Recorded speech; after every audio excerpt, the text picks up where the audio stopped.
జిల్లేడు అంటేనే ఓ వ్యతిరేక భావన ఉంటుంది. తిట్లు, శాపనార్థాల్లో ఈ చెట్టు ప్రస్తావన చాలా మంది తెలుగువారు వినే ఉంటారు. ఆ చెట్టు పాలు కళ్ళలో పడితే కళ్ళు పోతాయని భయపడుతుంటారు. అందుకే జిల్లేడు అంటేనే భయం, ఏహ్యం. అయితే జిల్లేడు పాలలో ఉన్న విషంతో కొన్ని ఆయుర్వేద మందులు తయారు చేస్తున్నారంటే ఆశ్చర్యం వేయక మానదు. జిల్లేడులో 3 జాతులున్నాయి. తెల్ల జిల్లేడు, ఎర్ర జిల్లేడు, రాజు జిల్లేడు. తెల్ల జిల్లేడును శ్వేతార్క మూలంగా సంబోధిస్తూ ఇందులో విఘ్నాలు తొలగించి వినాయకుడు నివసిస్తాడని మన పెద్దలు చెప్తుంటారు. ఇంకా తెల్ల జిల్లేడుతో కలిగే లాభాలు తెలుసుకుందాం. శ్వేతం అంటే తెలుపు వర్ణం, ఆర్క అంటే సూర్యుడు అని అర్థం. శ్వేతార్కంను పొందగలిగి ఇంట్లో పూజలు చేయడం వలన మహాగణపతికి పూజలు చేసినట్టు. ఇలా చేయడం వల్ల ఇంట్లో సిరి సంపదలు, జ్ఞాన సంపద లభిస్తాయి. ఇంట్లో ప్రశాంతంగా లేదని ఎప్పుడు ఏవో గొడవలు, చికాకులు ఉన్నాయని అనుకున్నవారు ఈ మొక్కను ఇంట్లో పెట్టుకోవడం వల్ల అంతా మంచి జరుగుతుందని విశ్వాసం. మనం తులసి మొక్కను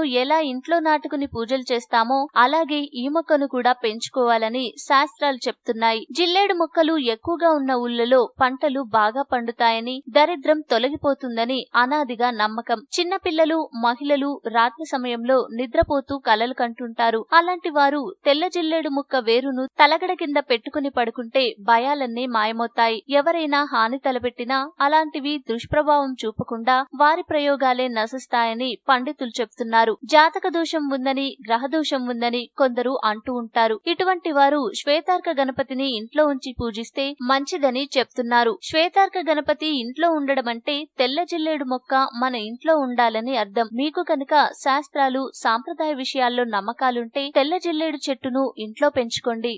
ఈ వీడియో మీకు నచ్చితే లైక్ చేయండి, అందరికీ షేర్ చేయండి, కానీ సబ్స్క్రైబ్ చేయడం మాత్రం మర్చిపోకండి.